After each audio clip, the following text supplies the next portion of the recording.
Salut à tous. Moi, je m'appelle Josh Chotinet. Moi, je suis formateur en anglais. Donc, moi, j'enseigne l'anglais depuis bientôt 6-7 ans maintenant, enfin environ 6-7 ans. J'habite à Lyon, pour ceux qui sont dans le coin, vous savez bien, sinon tout le monde voit à peu près où ça se situe quand même. Euh, et à l'origine, je viens des États-Unis, plus précisément de l'État du Colorado. Donc, c'est en plein milieu du pays, dans les montagnes rocheuses. Et pourquoi faire ce métier? Pourquoi devenir prof d'anglais? En fait, c'est intimement lié avec mon histoire de venir en France. C'est-à-dire que moi, j'étais venu ici pour peaufiner mon français, pour apprendre à mieux parler français, parce que au bout de 7 ans d'études de la langue, je me suis dit que ce serait quand même bête de ne jamais s'en servir. Euh, c'est bon, Claire nous entend maintenant. Super. Et donc, arrivé en France, j'avais envie de trouver un moyen à la fois de partager ma culture et ma langue et de continuer à apprendre la langue qui est parlée ici. Euh, et je trouve que l'apprentissage, c'est vraiment la meilleure moyen de trouver ces occasions d'échange. C'est quelque chose que j'adore énormément, c'est le côté humain dans ce que je fais. Et voir mes élèves progresser, continuer dans leurs aventures professionnelles et personnelles, ça m'inspire. Voilà, c'est un peu plus sur moi. D'accord. En tout cas, merci pour ta présentation. Moi, je vais me présenter également très rapidement. Je m'appelle du coup Mohamed. Euh, Moi, j'ai vécu dans le Colorado. Non, c'est une vanne, Ah c'est bon? une blague, c'est pas vrai, c'est pas vrai. Non, non plus. Dommage. Non, ouais, moi, j'aurais pu se croiser. Alors, c'est quand même grand, quand même, le Colorado. Mais du coup, pour présenter très rapidement, je travaille à l'école de recrutement, donc à l'EDR. Et ma mission là-bas, c'est de faire passer de bons moments aux gens. C'est plutôt cool comme métier, que ce soit par live, en l'occurrence un webinar, ou bien par email ou par l'écriture. Enfin bref, mon rôle, c'est de faire passer un bon moment aux gens. C'est la mission que j'ai. Et c'est marrant parce que tu racontais pourquoi tu faisais ce métier. Je n'avais pas forcément pensé à cette question.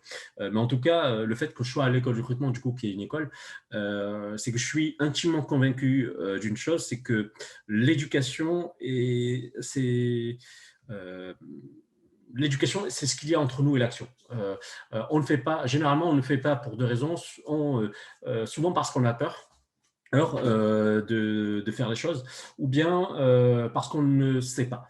Et dans les deux cas, en fait, l'éducation est là pour donner le savoir pour le faire, mais aussi l'élan pour le faire. Et du coup, c'est vraiment sur ce sujet-là, moi, auquel je suis chevillé au corps, parce que enfin, j'adore cette punchline, je ne sais plus qui l'a dit, qu'avec l'éducation, on fait danser les ours, parce que ouais, c'est exactement ça. On sous-estime souvent le pouvoir de l'éducation. Et donc, on est là pour discuter avec Josh sur l'anglais et l'anglais dans le recrutement. Alors, pourquoi on en est arrivé à discuter de ce sujet? Alors, pour vous donner un petit peu le making of, on était avec Nesrine depuis, je crois que c'était au mois d'octobre. Elle m'a dit sur LinkedIn, hey, tu veux faire un webinar? Moi, de l'autre côté, j'ai répondu oui. Et après, on a dit sur quel sujet?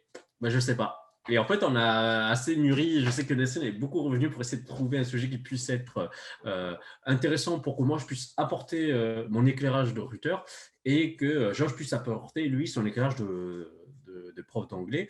Et paf, en fait, ce que ça a fait, quand on mélange les deux, ça fait, OK, comment les recruteurs font pour évaluer le niveau d'anglais? Donc, on est là pour essayer de répondre à cette question et puis aussi de répondre à vos questions, savoir pourquoi vous êtes là en réalité, savoir pourquoi, qu'est-ce que vous attendez d'un webinaire comme celui-ci. Alors on est parti pour faire ça pendant une demi-heure. On va essayer de terminer à 18h45, voire 19h s'il y a d'autres questions, vu qu'on est en petit comité, on va essayer de répondre à toutes les questions. Donc, ça va pour tout le monde? Alors, si ça va pour tout le monde, alors il y a une convention. Exactement, voilà, c'est le pouce levé. Merci Sarah, c'est le pouce levé. N'hésitez pas à faire des pouces levés. C'est Ouais. une En bas, vous convention avez un petit bouton internationale. réaction et vous pouvez sélectionner ça. Exactement. Ou sinon, vous faites juste, vous écrivez pouce levé. Hein. Vous écrivez pouce levé dans le chat, on comprendra également. Pour le coup. Alors, avant de commencer, enfin, si, on vient de commencer, mais on était sur le point, tiens, Georges, tu étais sur le point de nous raconter en fait ton expérience de candidat. Ouais, Mais ouais, inversé. Alors, justement. pour ceux qui viennent d'arriver, Josh est du coup américain, mais il enseigne la langue anglaise en France. Et du coup, ça donne quoi l'inverse? C'est-à-dire parler français dans un contexte, anglais et américain en l'occurrence. Ouais, justement. Bah, alors pour moi, une petite histoire. Maintenant, bien sûr, je suis arrivé chez Avez Formation. Mon employeur, c'est un centre de formation à Saint-Étienne. Mais avant, j'avais passé plusieurs entretiens pour d'autres postes en France et aussi aux États-Unis. Anecdote que j'aimerais vous partager, en fait, c'est un entretien que j'ai dû passer encore aux États-Unis en français. Donc là, à l'époque, mon français n'était pas le même qu'aujourd'hui. Je parlais quand même bien, mais pas à ce point. Et j'avoue que je me suis retrouvé vite face à un panel de 4 personnes qui était à la tête de l'Alliance française de ma ville, de Denver, parce que je voulais justement postuler pour un poste euh, d'assistant administratif dans leur centre. Ayant fait mes études en français à la fac, je cherchais un moyen de continuer à utiliser le français aussi bien dans un contexte personnel que professionnel. J'avais trouvé ça. J'avais passé un premier entretien téléphonique avec le directeur qui s'est très bien passé. Mais j'avoue que face à 4 francophones devant moi, mais qui me posaient tous des questions plus pointilleuses les unes que les autres, c'était pas du tout simple à y répondre. Et je me souviens encore de ce ressenti de, d'être perdu dans une langue que pourtant j'avais pratiqué depuis longtemps à ce moment-là. Euh, je pense que le coup de stress qu'on peut avoir en entretien euh, peut parfois nous démunir de nos moyens, peut nous faire que dans un contexte où normalement on n'aurait pas trop de mal, euh, là on peut vraiment, mais vraiment galérer. Je pense que c'est aussi pour ça que de parler une deuxième langue en entretien d'embauche, ça a son sens. C'est que c'est une situation que tout le monde risque de connaître un jour, sachant qu'aujourd'hui, de plus en plus d'entreprises cherchent des candidats qui sachent parler notre langue et bien sûr l'anglais est la langue la plus désirée au monde professionnel d'aujourd'hui. Voilà un petit peu mon expérience des questions auxquelles j'étais absolument préparé, absolument pas préparé, je veux dire. Euh, ouais, ça c'est un peu mon C'est c'est- expérience. c'est marrant parce que moi, sur les entretiens, j'ai eu deux déclics. Euh, alors, déjà, j'ai eu un premier déclic où j'ai appris que je ne savais pas parler anglais, mais je le savais déjà. C'est-à-dire, j'arrive à un entretien. Alors, j'ai révisé la veille, hein, et c'est une histoire vraie. C'est-à-dire, je sais que le lendemain, il y aura une partie en anglais, mais j'avais postulé en me disant, on va voir. Et je crois que c'était une alternance. Il me semble que c'était pour une alternance, juste comme ça. Et c'est pour un grand groupe en plus de Paris. Et là, mais vraiment la grosse catastrophe. C'est-à-dire que je fais des phrases qui. Je sais même plus les phrases que je fais en fait. Ma voix parle, mais moi je suis plus là. Et je sais que je suis plus là parce que ce que je dis c'est de la merde. Ça a été le premier déclic, c'est-à-dire ok, je ne sais pas parler anglais. Donc il n'y a pas de problème avec ça. Il y a énormément de gens qui vivent dans le monde sans parler anglais, mais c'est pas un problème, c'est pas un souci. Le sujet c'est si on veut rejoindre, comme tu le disais, Georges, un contexte international, parce que l'anglais c'est la langue de l'international, ou si tout simplement parfois, la langue, c'est une ouverture vers une autre culture. Donc, c'est aussi un moyen d'apprendre. Et ça, c'est le deuxième déclic. C'est le deuxième déclic parce que, entre-temps, je m'étais amélioré en anglais et je parlais très bien anglais, mais je parlais très bien anglais de l'école. C'est-à-dire que quand vous avez la cassette où vous avez la personne qui vous dit repeat after me, donc avec l'accent bien fait, avec les syllabes bien décollées, avec tout ça, oui, j'arrive à parler anglais dans les conditions de laboratoire, c'est-à-dire en conditions laboratoires. Par contre, je suis parti en Chine.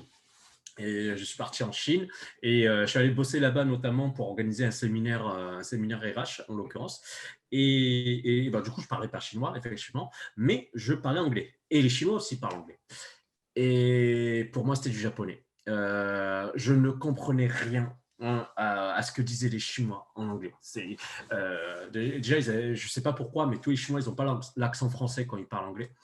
C'est très bizarre. Mais en tout cas, du coup, je comprenais, mais littéralement rien. Et là, ça a été le deuxième déclic dans ma vie parce que je me suis aperçu au fait que l'anglais ne se pratique pas en laboratoire. Et qu'est-ce que j'ai fait suite à ça? Je me dis, le meilleur moyen d'apprendre l'anglais, c'est d'aller dans un endroit où il y a plein de gens qui veulent apprendre l'anglais, mais qui sont nuls et qui viennent du monde entier.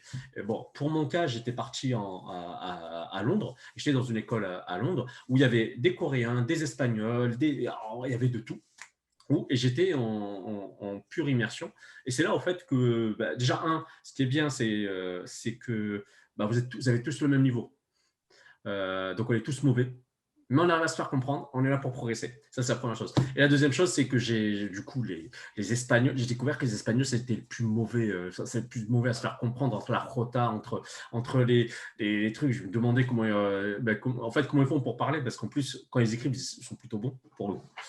Mais du coup, voilà, ça, ce sont les deux déclics que j'ai eus lors d'entretiens, qui m'ont fait, en fait, réaliser sur mon niveau en anglais, et qui en fait, il y avait deux missions, deux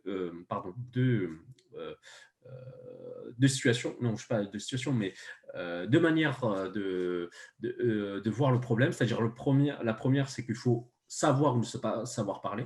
Et puis deux, être en mesure de comprendre nos interlocuteurs, quelle que soit leur culture, quel que soit leur accent, quel que soit l'environnement dans lequel ils ont pu évoluer. Euh, et c'est comme ça, moi, ma première expérience en tant que recruteur sur le recrutement. Maintenant, pour poursuivre, on va essayer de rentrer un peu plus dans le sujet parce que je l'ai introduit, j'ai introduit comme ça, j'ai dit, il y a plusieurs nuances d'anglais. Et j'aurais bien aimé avoir ton avis d'ailleurs à ce sujet. Dans les nuances d'anglais, notamment interprofessionnel, selon toi, Josh, quand on dit on veut un anglais professionnel ou bien on veut un anglais technique, est-ce que toi, à ton niveau, ça change quelque chose ou ça ne change rien? Alors, pour le prof d'anglais, surtout, en ce que je fais en tant que formateur, j'interviens énormément auprès de professionnels. Oui, je donne quelques cours dans des écoles de commerce pour des personnes qui ont besoin d'un anglais professionnel un peu plus généraliste, si on peut dire. Mais pour beaucoup de personnes qui vont venir chez nous, ils vont demander un anglais ciblé à leur profession. Et c'est là aussi où ça devient plus intéressant pour moi parce que ça me demande de faire des efforts pour moi connaître leur monde professionnel. Mais je pense que ça rejoint quelque chose que tu as dit avant, c'est la valeur de se lancer dans une langue. En ce que tu as dit avant, les deux choses qui peuvent nous freiner lorsqu'il s'agit de faire quoi que ce soit, les deux choses qui sont importantes au niveau d'une éducation, c'est de vaincre la peur d'un côté et aussi le manque de savoir d'autre côté.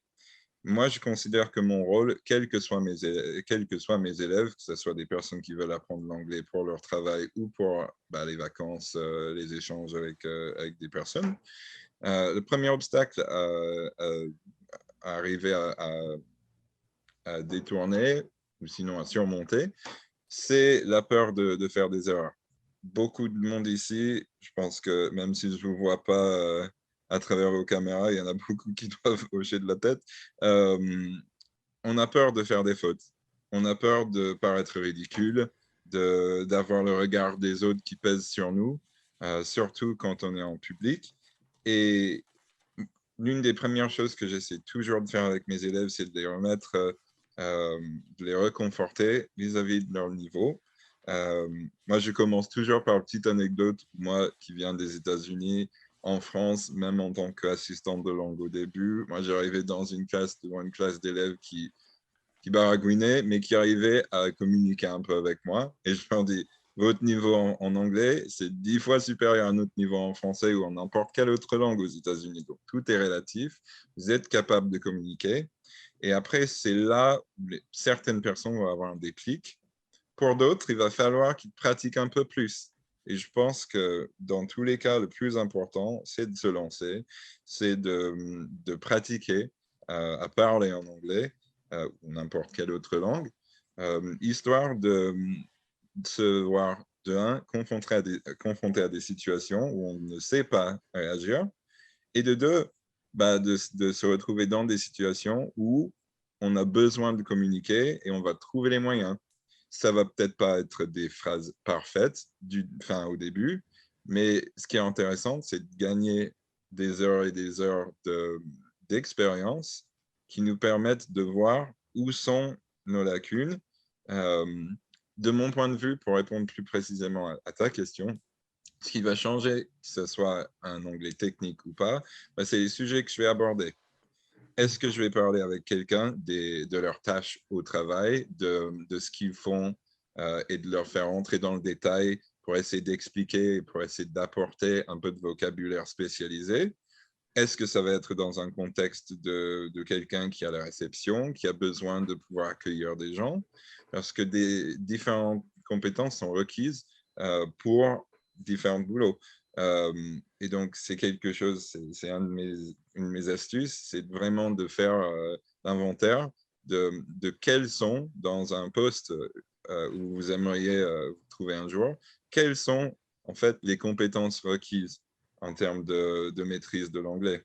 À partir de là, vous pouvez commencer à vous y attaquer. Mais si vous y allez un peu les bras croisés, les mains dans la poche, c'est peu étonnant de voir que des personnes se retrouvent bloquées encore et encore. Il faut avoir un plan d'attaque quelque part. Donc, posez-vous déjà la question, de quoi ai-je besoin? Est-ce que j'ai besoin de pouvoir faire des voyages d'affaires, d'accueillir des clients, vendre, négocier? Est-ce que ça va être pour accueillir nos fournisseurs et du coup leur montrer la ville après le travail? Tout ça, ça peut jouer un rôle et ça peut orienter vos études. C'est hyper intéressant parce que, comme tu l'as dit, en tant que recruteur, là, je vais reprendre ce qu'a dit Romain, qui était. Alors, Romain, alors, je ne me souviens plus de son nom de famille, tristement, mais il est euh, Human Resources Business Partner, Human Resources Business Partner, je vais le faire avec un peu plus sérieusement, qui bosse à Iris, du coup, qui est une filiale de Canon. Alors, Canon, c'est des imprimantes. Enfin, pour vous parler. Et en fait, lui, il avait 4 critères pour évaluer les langues et je trouve ça hyper intéressant. Et le premier de tous les critères, c'est oser parler. C'est vraiment de tous les critères. Le premier, c'est vraiment oser parler. Ensuite, c'est la fluidité. Donc oui, effectivement, est-ce qu'on va chercher les mots ou ce genre de choses. Puis les fautes éventuelles. Et puis enfin, le vocabulaire qui peut être plus ou moins précis. Mais le premier champ, c'est oser parler. Quand on est en entretien, c'est déjà oser. On vous pose une question, vous n'osez pas parler, vous imaginez si vous bloquez. Non. En fait, on est conscient il faut savoir aussi qu'un recruteur, il est conscient qu'on est dans un exercice qui est délicat, qui est l'entretien. Vous stressez. Vous êtes c'est peut-être la fin de la journée, peut-être le début de la journée, donc il y a peut-être la fatigue qui joue aussi. Enfin bref, il y a plusieurs éléments qui rentrent et donc déjà, la première chose, c'est d'oser parler. Maintenant, j'aimerais revenir un peu plus sur le dernier critère, qui Je peux est juste le faire un vocabulaire. commentaire avant Ouais, de vas-y, je t'en continuer, prie. parce que je pense que tu as dit quelque chose qui est assez important. Et tu pourras peut-être mieux parler de ça que moi, mais en fait, je pense que c'est aussi quelque chose où on se fait beaucoup, beaucoup de soucis pour les entretiens d'embauche, à se creuser la tête. Il faut absolument que j'ai tout le vocabulaire, tout le côté technique dans le vrai monde du travail. De un, ça s'apprend un peu sur le tas aussi. Quand on est dans un contexte, on est encore capable d'apprendre de nouveaux mots. Et de deux, il faut savoir que les recruteurs ne vont pas forcément être spécialistes dans le domaine technique de leur entreprise. C'est-à-dire qu'ils vont être capables, dans un premier temps, de voir à quel point vous vous débrouillez en anglais d'un point de vue général. Est-ce que vous êtes confortable? Est-ce que vous faites beaucoup de fautes simples? Est-ce que vous osez déjà parler? mais après, je pense que c'est plus limité ceux qui savent vraiment parler de la matière concrète, enfin de l'activité de leur entreprise. Et puis, je pense que le premier point de voir si on ose parler, ça en dit long sur la personne de manière générale. Est-ce que ce sont des personnes qui, eux, de leur propre bonne volonté, vont aller à l'encontre de nouvelles situations, enfin à la rencontre de nouvelles situations, est-ce qu'ils vont aller à la recherche de justement de sortir dans un de confort. Euh, Après, je sais pas si pour toi ce que je dis est vrai, mais Non, moi j'ai je pourrais toujours pas te cette dire. impression. Bah, je pourrais pas te dire dans le cas d'un entretien, parce que comme c'est un truc qui est assez normé, où tu es là pour que la personne évalue, enfin, en tant que recruteur, tu évalues si la personne va pouvoir occuper le poste. Mais après, je te rejoins. Déjà, il y a plusieurs choses. Parfois, on demande de l'anglais, alors tu n'as pas besoin d'anglais. La personne ne parlera jamais anglais. C'est juste qu'on l'a mis au cas où. Ça, c'est une vraie histoire, c'est une histoire véridique. Parfois, on imagine qu'on demande un anglais qui est très sophistiqué, alors que tout ce qu'on veut, c'est une personne qui fasse un sujet, verbe, complément, comprenne un minimum la concordance des temps, enfin, les choses qui sont un peu plus délicates dans la langue, mais qui puissent s'exprimer. Et donc, qui est ce qu'on appelle la matrice IS, mais sans le vocabulaire. Et puis parfois, chose importante, on veut le vocabulaire. Alors pourquoi c'est important le vocabulaire, notamment dans les métiers techniques et surtout quand on dit anglais professionnel ou anglais technique, qu'est-ce que ça signifie? C'est que si vous n'avez pas les mots, du coup, vous ne pouvez pas chercher. Alors qu'est-ce que ça veut dire? Ça veut dire que par exemple, dans le recrutement, il y a une partie qui s'appelle sourcing. Si vous n'avez jamais entendu parler de ce mot, vous n'allez jamais pouvoir être en mesure de taper sourcing sur Google pour vous renseigner sur ce mot et du coup pour pouvoir apprendre. C'est à ça que sert le vocabulaire. Le vocabulaire ont des mots et chaque mot est une clé vers un savoir. Et plus, du coup, on a des clés, plus on peut avoir accès à des savoirs. Et donc, en l'occurrence, dans le vocabulaire professionnel, on veut savoir combien de clés professionnelles sur chacun des mots vous avez. Donc, plus vous en avez, mieux c'est. Et du coup, là-dedans, on ne va pas forcément chercher à évaluer si vous savez structurer, enfin, on imagine que vous savez structurer une phrase, mais la partie professionnelle sera plus importante que la structure. Parce que c'est le témoignage que me faisait, d'ailleurs, que faisait j'ai oublié son prénom tristement, mais qui me disait qu'il allait à des réunions où les gens parlaient très très très bien anglais, mais ils n'avaient aucune idée du sujet duquel ils parlaient. Donc ça crée des situations cocasses où imaginez où on est dans une, on est dans une réunion de chantier où tout le monde parle bien anglais, mais personne ne sait c'est quoi du ciment. Donc ça donne une situation assez cocasse. Donc c'est pour ça qu'il y a des primeurs, ce que j'appelle moi des primeurs qui sont mises sur certaines parties dans le recrutement, voire on a un panel, on a un panel qui est assez large parce que parfois on dit anglais courant requis, mais vous n'avez jamais parlé anglais. Par contre, vous allez le lire énormément. Pour le coup.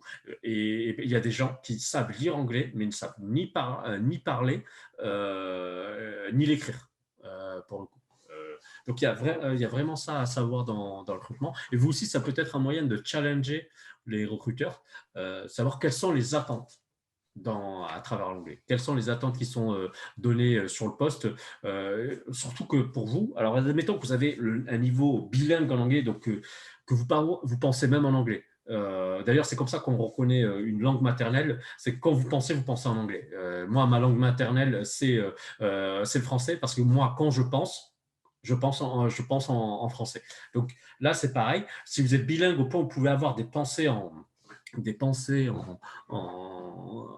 anglais. Si la personne vous dit en face, oui, mais c'est juste pour... le recruteur vous dit que le poste, en fait, c'est pour parler de temps en temps en anglais, c'est pas forcément la langue de travail, peut-être vous n'allez pas forcément vous épanouir. C'est pour ça que parfois, les recruteurs vont mettre beaucoup alors qu'ils en ont besoin d'un peu, tout simplement parfois pour écarter des candidatures et pour aussi pour se dire qui peut le moins peut le plus, quoi.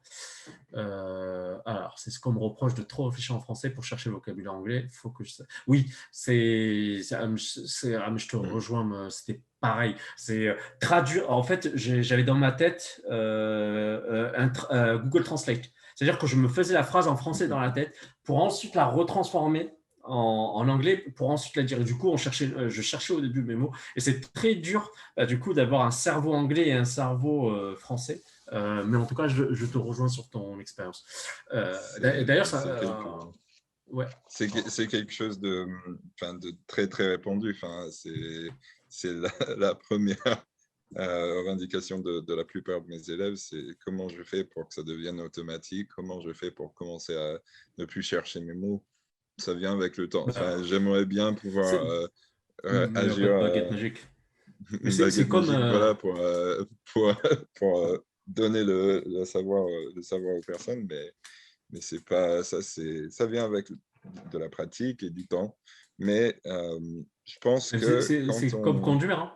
C'est comme Hmm. conduire, hein, parce que quand on Ouais, conduit, comme la conduire. première fois que vous avez conduit, je ne sais pas si vous vous souvenez, mais vous regardiez vos pédales, vous regardiez le boîtier de vitesse, vous regardiez la vitesse, vous regardiez tout.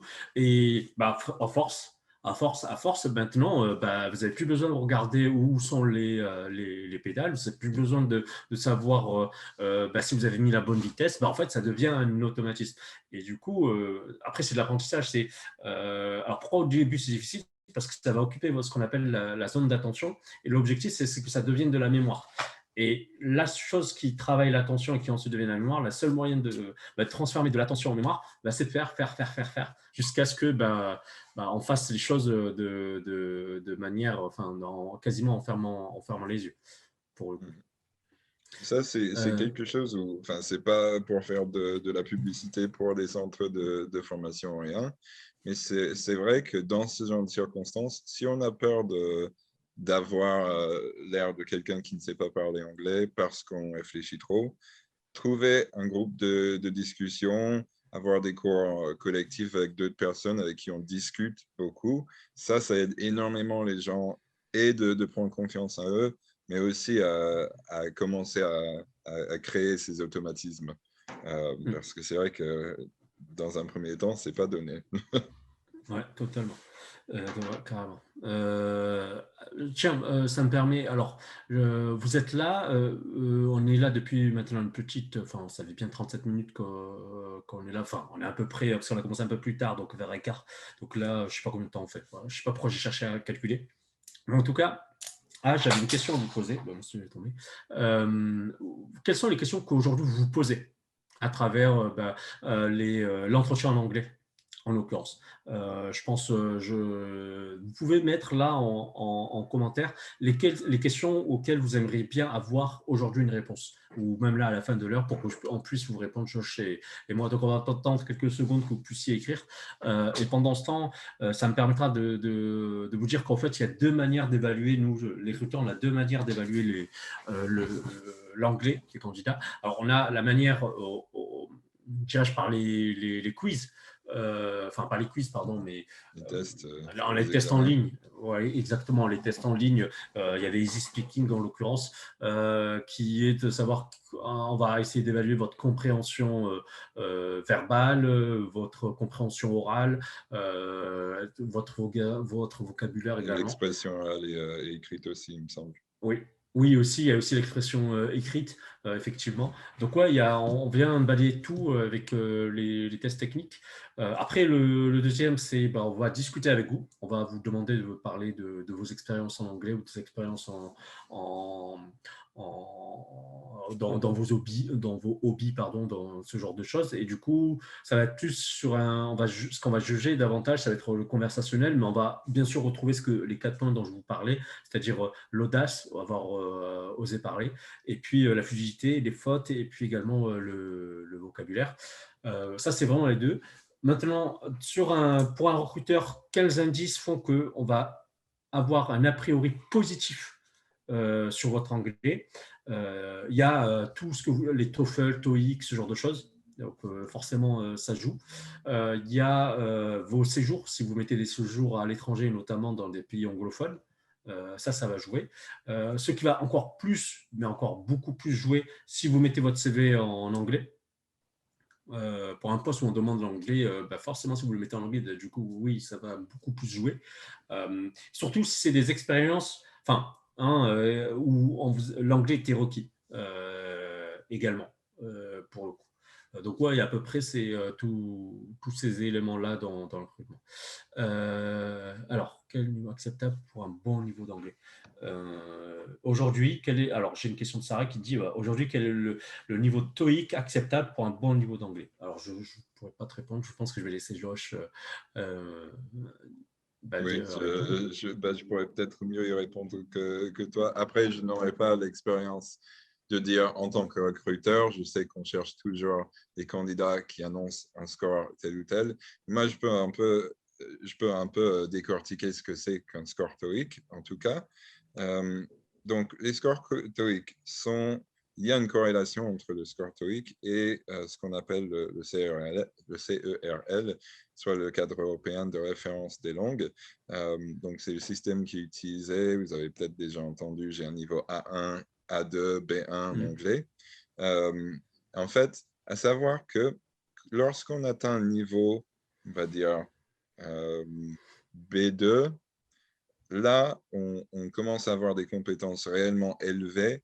On devient un utilisateur indépendant, c'est-à-dire que dans la plupart des situations qu'on va rencontrer, que ce soit à l'écrit, à l'oral, on va être capable de comprendre les thèmes et les sujets même complexes et être capable de répondre de manière spontanée et à l'aise. 750, c'est pas du tout mauvais, hein. C'est pas loin du niveau B2, parce que le niveau B2, ça commence à 785. Donc là, pour regagner 35 points, c'est pas franchement infaisable, même avec un peu d'entraînement. Le niveau B1, c'est qu'on est en train de devenir utilisateur indépendant. On comprend les points essentiels des situations dans lesquelles on se trouve. On arrive à utiliser le bon vocabulaire là où c'est nécessaire. Quand on voyage ou quand on est dans une situation qu'on connaît dans le monde professionnel, on est capable de s'exprimer et de parvenir à nos fins. Sachant que vous êtes plus axé sur B2, j'imagine que votre niveau vous permet encore un peu plus de nuances, encore un peu plus de comprendre dans les détails. Mais ce n'est pas un mauvais score du tout. Enfin, pour moi, en tout cas. Après, je répète, je ne suis pas recruteur, donc je sais par exemple que selon le poste qu'on recherche, des recruteurs peuvent avoir des exigences plus ou moins élevées, comme les écoles. C'est très classique, mais les écoles pour devenir ingénieur, par exemple, ils demandent des scores très, très élevés, dans les 800, 880 parfois, pour justement avoir que des personnes qui savent bien parler en anglais.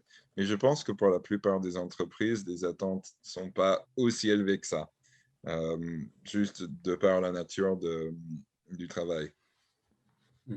D'ailleurs, sur la question à poser, c'est sur une journée complète ou sur le poste, l'anglais va concerner quel pourcentage? Si ça va penser 20% du temps, c'est-à-dire qu'une journée en moyenne par semaine, je vais parler en anglais, 80% du temps, 60% du temps. Après, comme tu le disais, Josh, est-ce que c'est en interne? Est-ce que c'est face à un client? Ou bien avec ou en externe, du coup, soit face à des clients, mais peut-être à des fournisseurs, ce genre de choses. Du coup, à chaque fois, tout se joue à ce niveau-là. Alors, comment s'en sortir à un entretien quand on ne parle plus anglais? Sauver les meubles. Ah oui, plus anglais. Plus anglais. Donc, ça veut dire qu'avant, en fait, on ne peut pas sauver les meubles. Crois mon expérience, tu ne sauves pas les meubles, tu déménages. Tu ne peux pas sauver les meubles. À moins que tu aies. À moins que tu as. Quoi qu'il arrive, c'est quand. Moi, j'aime bien cette punchline, je crois que c'est dans Mad Men, où il dit que quand un sujet de conversation ne te plaît pas, change le sujet de conversation. C'est exactement ça. Ah ouais, oui. J'aime Oui. beaucoup la réponse de Sarah aussi. Ouais. Mais d'ailleurs, c'est ça qui est trop marrant parce que c'est aussi une réalité. Alors, je vais rebondir sur ça, mais changer de sujet de conversation, ça veut dire mettez-le, si vous avez un anglais qui est plus à l'aise sur certains sujets, essayez de réorienter le sujet vers là où vous êtes beaucoup plus à l'aise. pour le Mm. coup. Et oui, il y a l'effet Julien Lepers. Alors, l'effet Julien Lepers, c'est que quand le recruteur lui pose des questions, ben, toi, tu es obligé de répondre. Sauf que lui, là, il peut se permettre de te poser des petites questions. Alors que toi, parfois, tu dois faire une réponse développée avec ben, une introduction, avec des conjonctions de coordination, avec des concordances de temps. Ben, effectivement, c'est une excellente. Enfin, j'adore ton retour pour le coup. Et ça prouve, je pense que l'anglais n'était pas du tout un prérequis important. Oh, à moins qu'il n'y avait personne dans la boîte qui parlait anglais et justement, ils voulaient recruter une personne qui puisse parler anglais parce que pour Mm. X ou Y Mais après, je pense que raison. aussi, enfin, pour répondre un peu à la question de Claire aussi, je suis plus ou moins d'accord avec toi où on ne sauve pas forcément les peuples, mais il faut aussi savoir faire le tri dans les annonces de travail que l'on souhaite poursuivre. Parce que, bah, par exemple, si l'anglais va faire partie intégrante des tâches au quotidien du poste, il faut savoir que si on n'a pas une certaine maîtrise de la langue, on va tout de suite être confronté à une situation où on est vraiment mal à l'aise et qu'il faudrait peut-être se réorienter vers d'autres postes où ce n'est pas un aussi grand besoin de parler anglais.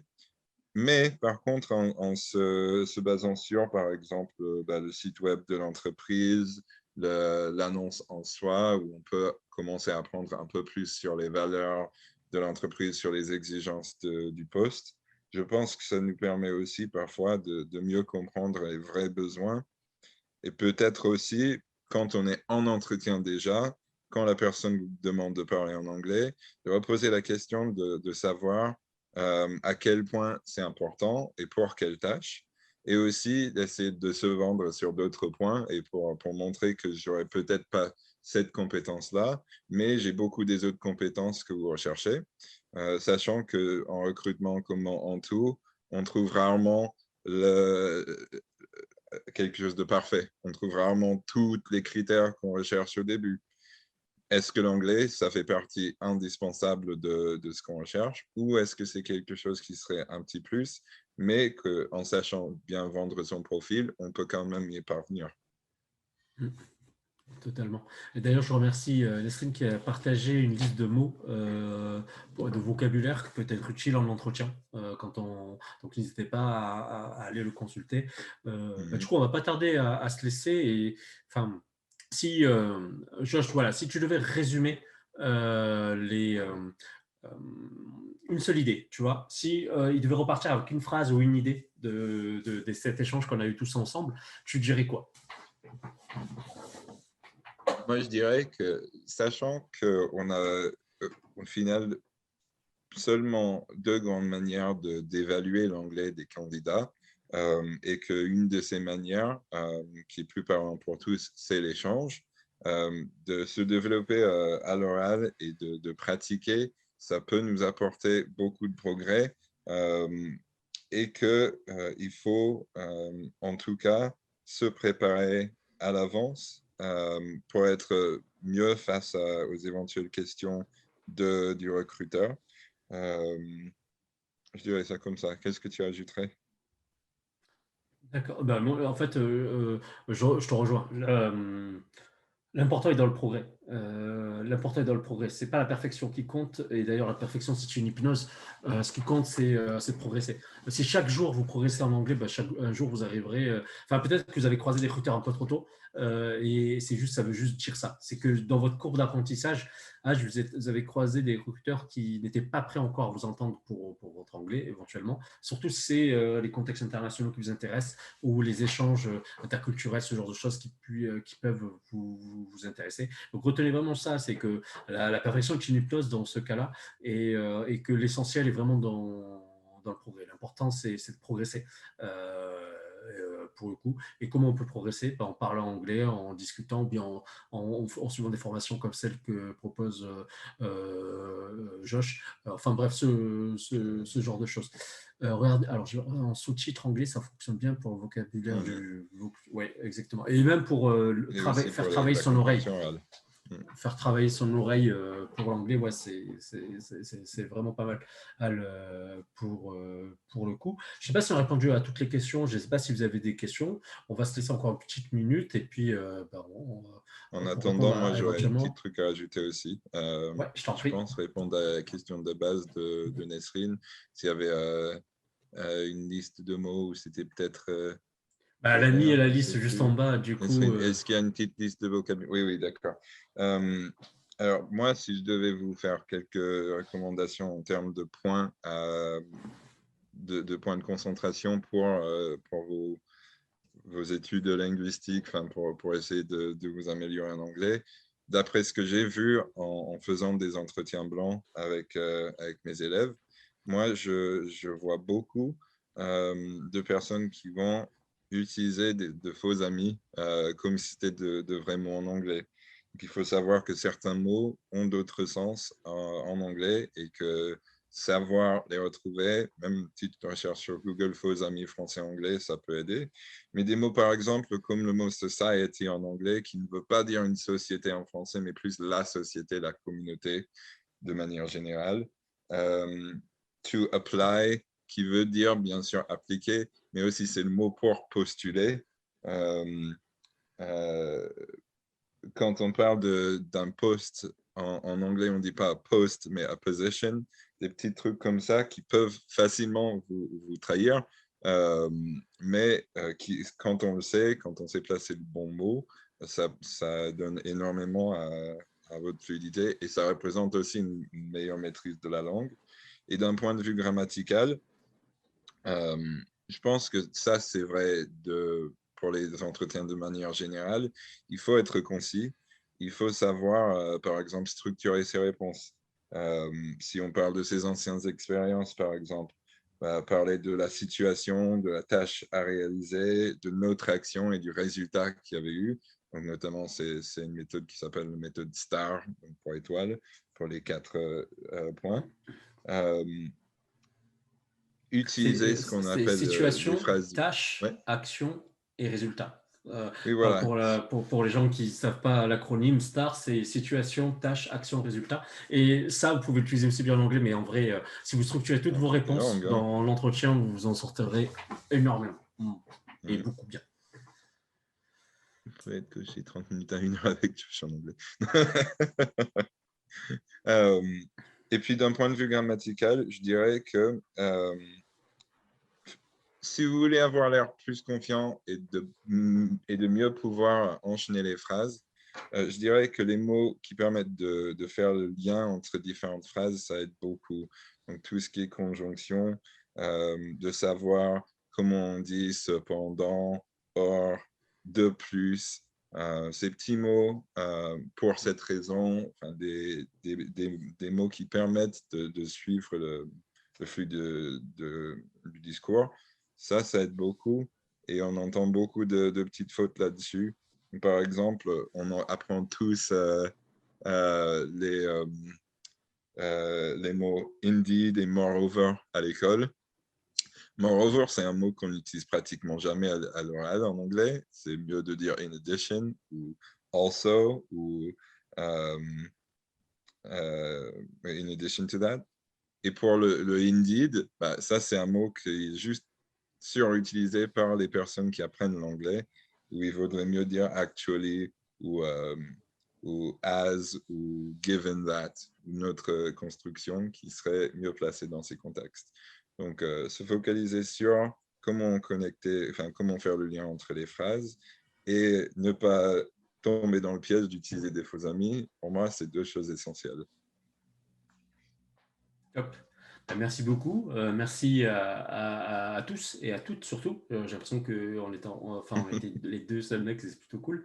Enfin, pour ce moment, j'espère qu'on a répondu à la plupart de vos questions, mais auquel cas, n'hésitez pas. Je sais que vous avez l'email de Nesrine à lui poser des questions. Si vous voulez être mis en relation, il me semble que Josh s'est proposé pour faire des petits coachings d'entretien en anglais, donc c'est avec plaisir.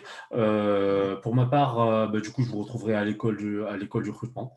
en forme au recrutement, nous, de l'autre côté. Je sais que eux et Josh, c'est avec Avas et ils forment Chez Avas Formation, voilà. voilà, ils forment aux langues de manière générale. Donc c'est un plaisir, c'est avec plaisir de vous retrouver comme ça un lundi soir à discuter, à papoter en petit comité avec vous. J'espère qu'on aura l'occasion de se revoir ou dans d'autres circonstances ou même à parler de langue et tout. C'est toujours hyper intéressant. Moi, tout ce que je peux vous dire, c'est du coup, alors je vais terminer et après je laisserai le mot de la fin à Josh. Mais moi, la seule formule que avec laquelle j'ai envie de conclure, c'est garder la pêche et manger des poires. C'est important. Voilà. Moi, je vous dirais du coup, n'arrêtez jamais. Quand vous entreprenez d'apprendre quelque chose, je sais que ça peut paraître une tâche monumentale, mais on ne fait rien en un jour. Il faut rester concentré et à la longue, on progresse forcément. Voilà. Si jamais une formation en anglais ou autre vous intéresse, vous savez où nous retrouver. Je souhaite une bonne fin de soirée et une bonne continuation à tous et à toutes. En attendant. Ouais, c'est ça. Bon, bonne soirée à tous. À bientôt. Salut. Salut.